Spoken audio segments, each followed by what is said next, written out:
Ashtavakra Mahageeta second talk. So మొదటి కాన్వర్జేషన్లో అష్టావక్ర మహాగీత యొక్క ఆవిర్భావం గురించి చెప్పాను. అది మహాభారతం భగవద్గీత ఆవిర్భావం తర్వాత జరిగింది. అది ఈరోజు అష్టావక్రుడు ఎట్లా పుట్టాడు, అతను అష్టావక్రుడు ఎట్లా అయ్యాడు అది చెప్తాను. సో దానికంటే ముందు ఒక్క విషయం చెప్పకపోతే ఈ విషయం సుసంపన్నం కాదు. ఈ భూమి మీద ఎందరెందరో మహానుభావులు పుట్టారు. ఇప్పుడు వింటున్న వాళ్ళలో కూడా ఎందరో మహానుభావులు ఉండి ఉండవచ్చు. సో త్యాగరాజ స్వామి అన్నట్టు ఎందరూ మహానుభావులే, అందరికీ వందనాలే. కానీ అష్టావక్రుడికి జరిగిన అన్యాయం భూమి మీద ఏ మహానుభావుడికి, ఏ గొప్పవాడికి, ఏ యోగికి, ఏ త్యాగికి జరగలేదు.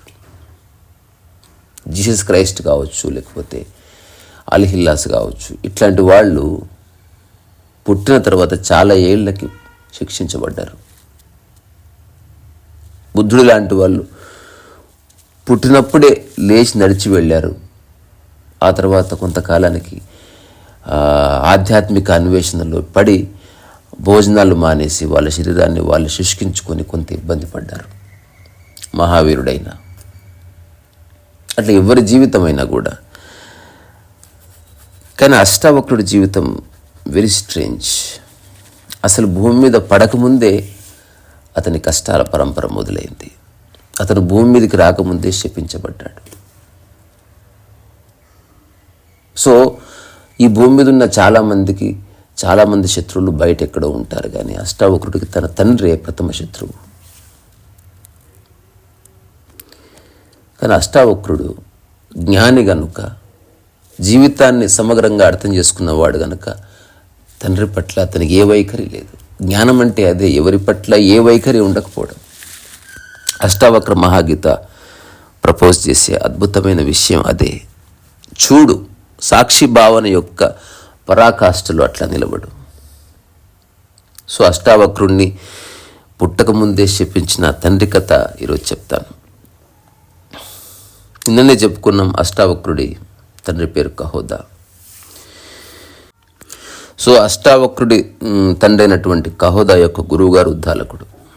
సో ఈ విషయం మహాభారతంలోని వాన పర్వంలో కూడా మెన్షన్ చేయబడ్డది. తద్వారా అష్టావక్ర మహాగీత మహాభారతం తరువాతి పుస్తకం అని చెప్పుకోవడానికి ఇది ఒక ఆధారం. ఇక్కడ విషయం ఏ ఇరాదని కాదు, అష్టావక్రుడికి సంబంధించిన ఈ ఉవాచ, జనకుడి ఉవాచ, వాళ్ళిద్దరి మధ్యన జరిగిన సంవాదం, అది రీసెంట్గా జరిగిన, అది 1000 ఏళ్ల క్రితం జరిగిన, 5000 ఏళ్ల క్రితం జరిగిన, దాన్ని పెద్దగా పట్టించుకోవాల్సిన అవసరం లేదు. సత్యానికి ప్రమాణం ఏమిటి? దేశ కాలమాన పరిస్థితులకు అతీతంగా అది ప్రవచించబడుతుంది. సో అది ఎప్పుడు నిత్య నూతనమైంది కాబట్టి కాలంతో మనకు పనిలే. సో ఈ ఉద్దాలకుడి దగ్గర అష్టావక్రుడి తండ్రి కహోదా వేదాలు, పురాణాలు ఇట్లాంటివన్నీ సాధన చేసి శిష్యుడు అనమాట. సో గురుభక్తి చాలా ఎక్కువ కహోదాకి. ఉద్దాలకుడికి చాలా నచ్చిన అంశం కహోదాలో కూడా ఉన్న విషయం ఏంటంటే భక్తి. సో ఉద్దాలకుడు ఈ విషయాన్ని గమనిస్తాడు.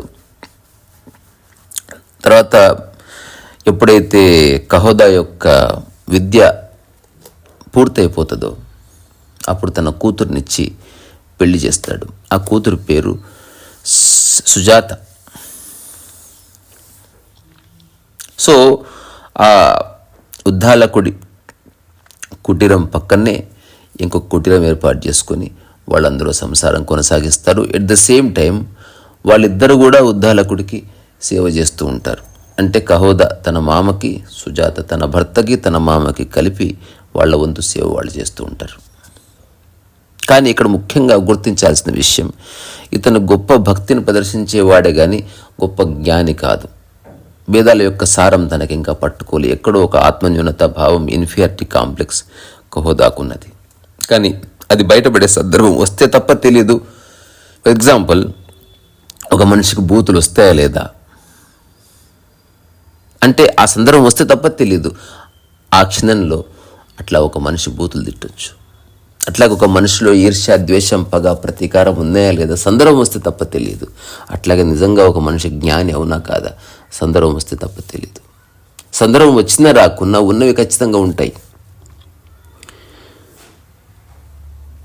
సో కహోదా ఉద్దాలకుడంతా పండితుడు కాదు. పాండిత్యం వేరు, జ్ఞానం వేరు. బట్టి పట్టేవాడు పండితుడవుతాడు. దాని యొక్క సారాన్ని అర్థం చేసుకుని దాన్ని ఆచరించి జీవించేవాడు జ్ఞానం అవుతాడు. జ్ఞానికి ఒక్కసారి సారం చిక్కిన తర్వాత పాండిత్యంతో పని లేదు. కానీ పండితునికి నిరంతరం పాండిత్యంతోనే పని. దోషాలు లేకుండా మాట్లాడడం, సరిగ్గా మాట్లాడడం, శ్లోకాల వల్ల వేయడం, అక్కడే వాళ్ళ మనసు నిలిచిపోతుంది. సో ఉద్దాలకుడికి సేవ చేస్తూ సుజాత, అలాగే కహోదా ఉంటున్న కాలంలోనే సుజాత గర్భవతి అయింది. సో ఉద్దాలకుడు తన చదువు కొనసాగించేవాడు. అట్లా ఆశ్రమంలోనూ అట్లా గర్భవతి అయిన సుజాత పక్కన కూర్చొని తను వేదాలు, పురాణాలు ఇట్లాంటివన్నీ వల్ల వేస్తూ ఉండేవాడు. ఒక్కొక్కసారి ఇలా జరిగేదట. అతను సంస్కృత శ్లోకాలు చదువుతున్నప్పుడు అక్కడక్కడ అక్షర దోషాలు, సరిగ్గా ఉచ్చారణ చేయకపోవడం. అట్లాగే ఉద్దాలకుడు కూడా చదువుతున్నప్పుడు, వాటి కామెంటరీస్ చేస్తున్నప్పుడు గర్భంలో ఉన్న ఈ అష్టావక్రుడు ఇంకా జన్మ తీసుకోలేదు. అతను వింటూ దానికి సంబంధించిన పరిపూర్ణమైన అవగాహనని సంపాదించుకున్నాడు లోపటే. అయితే సమస్య అంతా ఎక్కడొచ్చింది? కొన్నిసార్లు కహోదా చదువుతున్నప్పుడు అష్టావక్రుడు లోపటి నుంచి సవరించాడంట. అష్టావక్రుడు యొక్క వాయిస్ బయటికి వినిపించింది. ఇప్పుడు ఇలా జరిగిందా జరగలేదా అన్నది చర్చ కాదు. ఈ క్షణం, ఈ రోజుల్లో కూడా మన ఇంట్లో అందరిలోనూ చిన్నపిల్లలు ఉన్నారు. కానీ అప్పుడప్పుడు టీవీ ఛానల్స్లో కొందరు చిన్న పిల్లలు కనిపిస్తారు. చాలా గొప్ప టాలెంట్ ప్రదర్శిస్తారు. మనం వాళ్ళని చైల్డ్ ప్రాజడీస్ అంటున్నాం. సో మన ఇంట్లో ఉన్న పిల్లవాడిని ఆధారం చేసుకుని ప్రపంచంలో ఉన్న పిల్లలందరినీ మనం జడ్జ్ చేయడానికి వెళ్ళలేదు. నేను అట్లీస్ట్ ఒక 2-3 చైల్డ్ ప్రాజడీస్ని చూశాను. They have enormous amount of talent. ఎక్కడి నుంచి వచ్చింది ఆ టాలెంట్? ఒక 50 ఏళ్ల వాడికి ఎంత ప్రయత్నం చేసినా రాని వైద్యులు, ఒకడు గంటలు సాధన చేసినా రాని సంగీతం ఒక పిల్లవాడికి ఎట్లా అబ్బింది అంటే వినగలిగే శక్తిని కలిగి ఉండడం. విన్న మొదటి క్షణంలోనే సమగ్రంగా దాన్ని ఆకలింపు చేసుకునే శక్తి కొందరికి ఉంటుంది. కాలాన్ని పట్టించుకునేవాడికి ఇవేవి వర్తించవు.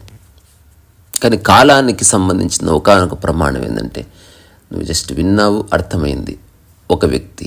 ఇంకొకడు విన్నాడు, సగమే అర్థమైంది, తద్వారా వాడికి 2 రోజులు పట్టింది. ఒకడు విన్నాడు 25% అర్థమైంది, 4 రోజులు పట్టింది. ఒకడు విన్నాడు 1% అర్థమైంది, 100 రోజులు పట్టింది. ఒకడు విన్నాడు జస్ట్ 1 పైసా అర్థమైంది, 0.001%. అతనికి ఒక జీవితకాలం పట్టొచ్చు. విషయం అదే. కానీ వినడంలో, దాన్ని అర్థం చేసుకోవడంలో ఎలాంటి తర్కం లేకుండా యథావిధిగా యాజ్ ఇట్ ఈజ్ అర్థం చేసుకునే మైండ్స్ ఈ భూమి మీద చాలా అరుదు. సో అష్టావక్ర అంటేనే యాజ్ ఇట్ ఈజ్ అని, ఏది ఉందో అది స్పష్టంగా వినడం, దానిలోని సత్యాన్ని, మర్మాన్ని చూడడం, దాన్ని యథావిధిగా చెప్పడం, ఆచరించడం తప్ప శశభిషలు లేవు. అట్లా ఉద్దాలకుడు వేదాస్ సంబంధించిన, పురాణాలకు సంబంధించిన, ఇతిహాసాలకు సంబంధించిన విషయాలు చెప్తున్నప్పుడు గర్భంలో ఉన్న అష్టావక్రుడు విన్నాడు. అట్లాగే కహోదా చదువుతున్నప్పుడు విన్నాడు. కహోదా చెప్పిన దాంట్లో జ్ఞానం ఉంది, కానీ అక్కడక్కడ ఉచ్చారణ దోషాలు ఉన్నప్పుడు, అక్కడక్కడ కహోదా వ్యాఖ్యలో తప్పులు ఉన్నప్పుడు, అష్టావక్రుడు లోపటిని సవరించినప్పుడు కహోదా యొక్క ఈగో దెబ్బతినది. ఈ నా కొడుకు ఇంకా పుట్టనే లేదు, లోపటి నుంచే వీడు నన్ను సరి చేస్తున్నాడు, వీడు కనుక బయటికి వస్తే నా ఎగ్జిస్టెన్స్కే ప్రమాదం. ఎందుకు? కహోదా కొన్ని జీవిత లక్ష్యాలు ఉన్నాయి. ఉద్దాలకుడు తరువాత ఆశ్రమాధిపతి కావాలనుకున్నాడు, ఆశ్రమ కార్యనిర్వహణాధికారి, సర్వాధికారి కావాలనుకున్నాడు. అట్లాగే ఉద్దాలకుడిలాగే తను గురువు అవ్వాలనుకున్నాడు. ఇట్లాంటి అన్నిటికీ అష్టావక్రుడి యొక్క ఎగ్జిస్టెన్స్ బీజంలోనే చాలా ప్రాబ్లమాటిక్గా అనిపించింది. అందుకని ఒకసారి కోపంతో రగిలిపోయిన కహోదా తన కొడుకుని శపించాడు. ఏమని శపించాడో తెలుసా? ఎట్లాగైతే గర్భంలో నుంచి నీ తండ్రిని నిరంతరం ఇన్సల్ట్ చేస్తున్నావో, దానికి గాయపడ్డ నీ తండ్రి నిన్ను శపిస్తున్నాడు. నీ శరీరం అష్టవంకర్లు అయి పుడుతుంది. సో తద్వారా జీవితకాలం వేరే వాళ్ళని విమర్శించే, జీవితకాలం వేరే వాళ్ళ మీద దృష్టి పెట్టే అసలు నీకు అవకాశమే ఉండదు. ఎందుకు అష్టవంకర్లు అంటే దాన్ని బ్యాలెన్స్ చేసుకోవడంలోనే నీ జీవితం సరిపోతుంది. తద్వారా నీ జ్ఞానం నిరర్థకం. నువ్వు బాగా పాట పాడాలి. ఇప్పుడు ఎవడో శపించాడు, నీ గొంతులో అల్సర్ అయితే చాలు, ఇంక నువ్వు పాట ఎట్లా పాడతావు? నువ్వు గొప్ప వైలిన్ విద్వాంసుడివి, రేపు నీ వైలిన్ వాయించే చెయ్యి, ఆడించే చెయ్యి పడిపోతుంది. సో ఏది అత్యంత ఆవశ్యకమైందో దాన్ని దూరం చేయడమే శాపం అంటే. సో ఇప్పుడు ఏకలవ్యుడి వేలెందుకు కోశాడు అంటే విలువిద్యకి ఆ బొటన వేలు చాలా ఆవశ్యకమైన పాత్ర పోషిస్తుందని చెప్తారు కాబట్టి. అదే ఏకలవ్యుడు గనక ఒక గొప్ప సింగర్ అయింటే అప్పుడు ఆ గురువు గారు ఏమడుగుండేవాడు? నీ స్వరపేటికి నాకు దానం చేయని అడుగుండేవాడు. ఇదే కదా మనిషి చేసే పనంతా. ఏది నిన్ను గాయపరుస్తుందో దాన్నే నువ్వు టచ్ చేయాలి, దాన్నే నువ్వు ఇబ్బంది పెట్టాలి. ఏది నీకు అత్యంత అమూల్యమైందో దాన్నే తీసుకోవాలి. దొంగతనం చేసిన వాడు కింద ఉన్న డోర్మ్యాట్ నువ్వు దొంగతనం చేస్తాడు. సో దొంగతనం చేసేవాడు బంగారమే దొంగతనం చేస్తాడు. ఎందుకంటే బంగారం అత్యంత విలువైందని ప్రపంచంలో అందరూ అనుకుంటున్నారు, అది అందరికీ తెలుసు కనుక. సో అష్టావక్రుడు జ్ఞానాన్ని నువ్వు లాగేసుకోవడం కుదరదు. అందుకని ఆ జ్ఞానం యొక్క ఎన్హాన్స్మెంట్కి అడ్డంకొచ్చే విధంగా తన శరీరాన్ని ఒక్క వంక కాదు, 2 వంకలు కాదు, 8 వంకలు తిప్పాడు. అది విన్న అష్టావక్రుడు మౌనమైపోయాడు, నవ్వుకున్నాడు. ఎందుకంటే అష్టావక్రుడు సరిచేసింది ఒక జ్ఞాని పద్ధతిలో, కానీ కహోదా శపించింది అజ్ఞాని మార్గంలో.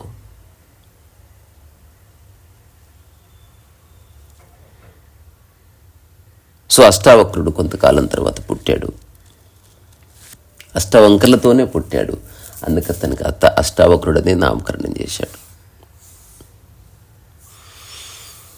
సో ఏది ఉందో అది అష్టావక్రుడు అంటే. సో అష్టావక్రుడు ఇలా జన్మించి నప్పటికీ మనం ఒక విషయం అర్థం చేసుకోవాలి. శరీరం అష్టవంకలు తిరగచ్చు, జ్ఞానం అష్టవంకలు తిరగదు. స్పష్టతకు అష్టవంకలు లేవు. దాన్ని ఎవడు బెండ్ చేయలేడు, దాన్ని ఎవడు నీ నుంచి లాగేసుకోలేడు, దాన్ని ఎవడు బయట నుంచి ఎన్హాన్స్ చేయలేడు, మ్యానిపులేషన్ చేయలేడు. ఉన్నది ఉన్నది, ఇది జ్ఞానం.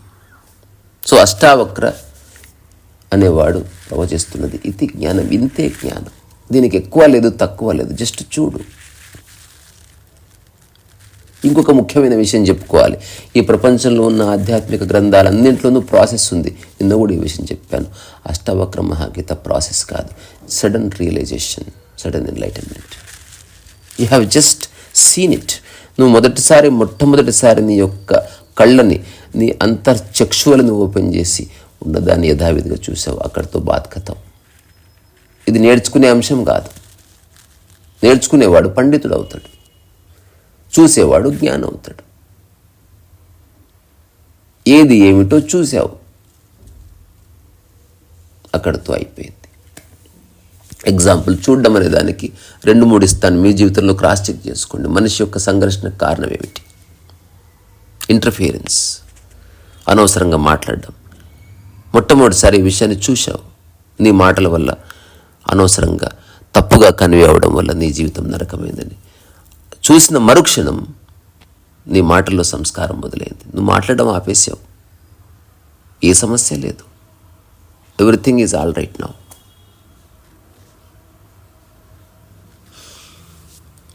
ప్రపంచంలో నేర్చుకోవడం ఉంది, ప్రకృతిలో నేర్చుకోవడం లేదు, చూడడమే ఉంది. ఒక సంపూర్ణ ఎరుకతో కలిగిన చూపు ఆత్మజ్ఞానానికి బీజం అంతే. ప్రపంచంలో చాలా నేర్చుకోవాలి, వైలిన్ నేర్చుకోవాలి, ఇంగ్లీష్ నేర్చుకోవాలి, కమ్యూనికేషన్ స్కిల్ నేర్చుకోవాలి. ఎంత నేర్చుకుంటావు? అవన్నీ అవసరాల కోసం, జీవితాన్ని ఆస్వాదించడం కోసం కాదు. బంగారం జీవితానికి ఆస్వాదించడానికి బంగారం ఏం అవసరం? జీవితాన్ని ఆస్వాదించడానికి నీ ఉద్యోగం ఏం అవసరం? జీవితాన్ని ఆస్వాదించడానికి ర్యాంకు హోదాలు ఏం అవసరం? జీవితాన్ని ఆస్వాదించడానికి పద్మశ్రీలు ఎందుకు? అదంతా ఈగో ట్రిప్. సో ప్రపంచంలో ఉన్న ఆధ్యాత్మిక గ్రంథాలన్నీ ప్రాసెస్ని ప్రమోట్ చేస్తాయి. అష్టావక్ర మహాగీత దాంట్లో ఏ ప్రాసెస్ లేదు. తక్షణమే సత్యాన్ని చూడడమే నువ్వు.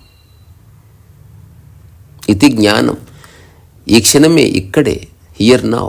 రెండవది, అష్టావక్ర మహాగీతకి వేరే గ్రంథాలు మనకి చెప్పే విషయాలకి ఒక సైద్ధాంతికమైన తేడా ఉంది. ఏంటది? ప్రయత్నం వల్ల నీకు పరమాత్మ. అష్టవక్ర మహాగీత అప్రయత్నమే పరమాత్మ. మిగతా అన్ని గ్రంథాలు ప్రయత్నం వల్ల ఆనందం, ప్రయత్నం వల్ల ప్రయోజనం. అష్టావక్ర మహాగీత ప్రయత్నంతో సంబంధం లేదు. ఆల్రెడీ నీలో సర్వం స్థితమయ్యే ఉన్నది ప్రకృతి పరంగా. నువ్వు దాన్ని గుర్తిస్తున్నావా లేదా?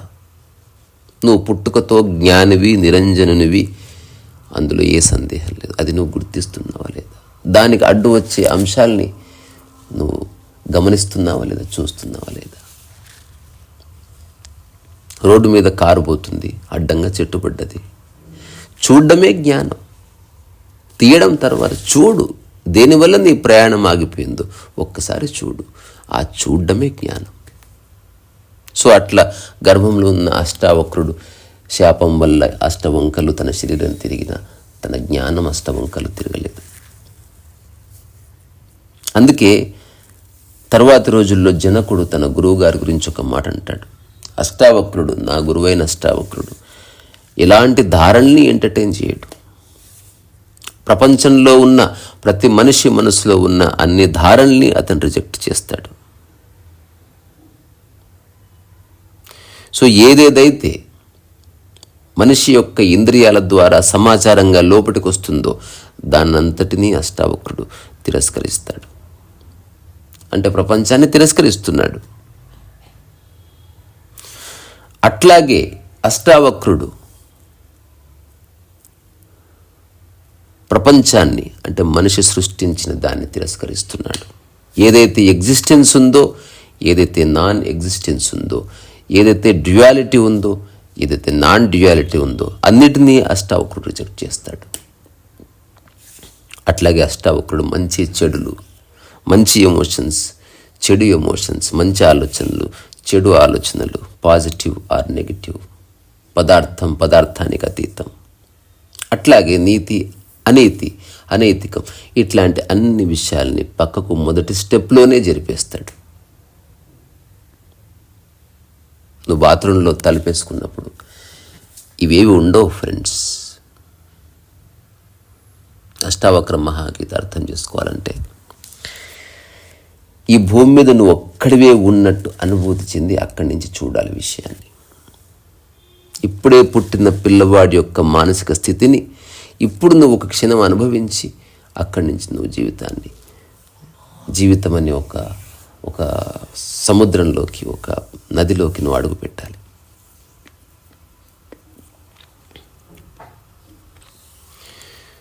సో అష్టావక్ర మహాగీత సంబంధించిన రెండవ కాన్వర్జేషన్ ఇక్కడ ముగిస్తాను. సో మొదటి దాంట్లో అష్టావక్ర మహాగీత ఆవిర్భావం, దానికి సంబంధించిన కొన్ని విషయాలు, తర్వాత అష్టావక్ర మహాగీత యొక్క సారం యొక్క కోర్ ఏమిటి, దాంట్లో ఒక చిన్న వాక్యం చివరిలో చెప్పాను, ఊరికే అకారణంగా, దట్ ఈస్ రియల్ నాలెడ్జ్. అదే అష్టావక్ర గీత యొక్క సారం. ఊరికే అకారణంగా, అప్రయత్నంగా. Be effortless, become effortless, be feather like, be calm and quiet for no reason, realize that you are nobody. So రెండవ కాన్వర్జేషన్లో అష్టావక్రుడి పుట్టుక, తన తండ్రి ఇచ్చిన శాపం, ఉద్దాలకుడు, సుజాత, ఇందులో చెప్పిన అత్యంత ముఖ్యమైన విషయం, శరీరాన్ని నువ్వు వంకలు తిప్పొచ్చు, జ్ఞానాన్ని నువ్వు వంకలు తిప్పలేవు స్వామి. సో శరీరాన్ని గంభీరంగా తీసుకునే వాడికి, ఎందుకంటే కహోదా తన శరీరాన్ని గంభీరంగా తీసుకున్నాడు గనక, తన శరీరం పట్ల తనకు ధారణలు ఉన్నాయి గనక అందరూ అట్లే ఉంటాడు అనుకుంటాడు అజ్ఞాని. జ్ఞాని దృష్టిలో అందరూ జ్ఞానులే, అజ్ఞాని దృష్టిలో అందరూ అజ్ఞానులే. సో ఇక్కడి నుంచే నేను మీ యొక్క ఓపికకి, మీలో జ్ఞానానికి, మీలో సహజమైన ఉండే ప్రశాంతతకి శిరస్సు ఉంచి నమస్కారం చేస్తున్నా. స్వీకరించండి. స్వీకరించినా ఓకే, స్వీకరించకపోయినా ఓకే. సో రేపు అష్టావక్ర మహాగీత యొక్క అత్యంత ఘట్టంలోకి అడుగు పెడదాం. అప్పటి వరకు సెలవు. సరస్వతి.